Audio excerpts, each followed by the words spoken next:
आज मैं मानव दर्पण न्यूज़ की तरफ से गोला आया हूँ और यहाँ पर उपस्थित भारतीय संविधान जागरूकता मिशन के अध्यक्ष एडवोकेट प्रताप सिंह जी से कुछ क्वेश्चन पूछना चाहता हूँ।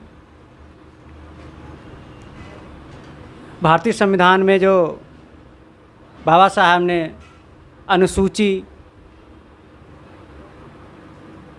जोड़ा है उसके विषय में, अनुसूचित जनजाति के विषय में हम कुछ क्वेश्चन करेंगे। अनुसूचित जाति क्या है?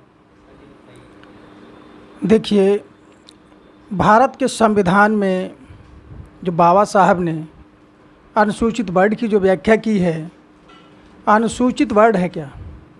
अनुसूचित कोई निम्न वर्ग नहीं है, उसको हम निम्न वर्ग नहीं कह सकते, क्योंकि अनुसूचित का मतलब होता है, शेड्यूल का मतलब होता है, जो जिसको इंग्लिश में शेड्यूल कहा गया है और हिंदी में अनुसूची कहा गया है। एक अनुसूची क्रम होता है कि भारतीय संविधान में उसको क्रमवार जो जातियां भारत के मूल निवासी थे, जो भारत में मूल रूप से रहते थे, जो जिनको पीड़ित किया गया था, जिनके अधिकार छीन लिए गए थे, बाबा साहब जानते थे कि ये सारे लोग भारत के मूल निवासी हैं, इसलिए उनको भारतीय संविधान में व्यवस्था कर दी, उनको अनुसूची में दर्ज कर दिया कि ये सारे लोग भारत संविधान में लिखित रूप से होंगे, ताकि इन पर कोई कटाक्ष, कोई आक्रमण ना कर सके, किसी प्रकार से इनके अधिकारों का हनन ना किया जा सके। इसलिए उनको भारत के संविधान में सूचीबद्ध कर दिया और वो लोग अनुसूचित वर्ग के लोग हुए। वो वर्ग जो कहा गया, जो भारतीय संविधान में जिस वर्ग के अनुसार सूचीबद्ध किया गया, वो वर्ग जो है भारतीय संविधान में अनुसूचित वर्ग कहा गया।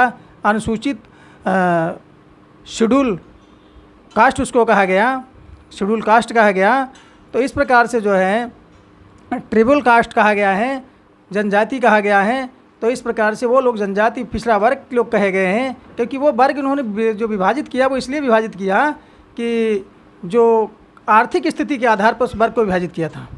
जो सबसे गरीब लोग थे उनको ट्रिबल कास्ट यानी जनजाति के नाम से सूचीबद्ध किया गया। जो जंगलों में रहा करते थे, जो गांव की तरफ पलायन कर चुके थे, गांव बना करके रह रहे थे और गरीब थे, अधिक गरीब थे, उनको अनुसूचित जाति कहा गया था। और उसके बाद जो उनसे कुछ शक्तिशाली लोग थे, आर्थिक रूप से मजबूत थे, उनको पिछड़ा वर्ग के रूप में दर्ज किया गया। लेकिन जो SC ST OBC के लोग हैं वो भारत के मूल निवासी थे, इसलिए बाबा साहब ने सभी को भारत के संविधान में सूचीबद्ध कर दिया। इसलिए वो अनुसूचित जाति और अनुसूचित जनजाति और पिछड़ा वर्ग के लोग कहे जा रहे हैं, ना कि भारतीय संविधान किसी को निम्न वर्ग की श्रेणी में नहीं रखा है कि कोई व्यक्ति निम्न है या कोई ऊंचा है, कोई नीचा है। ये भारत के संविधान में कहीं व्यवस्था नहीं है। और एक क्वेश्चन है, जैसे भारत के मूल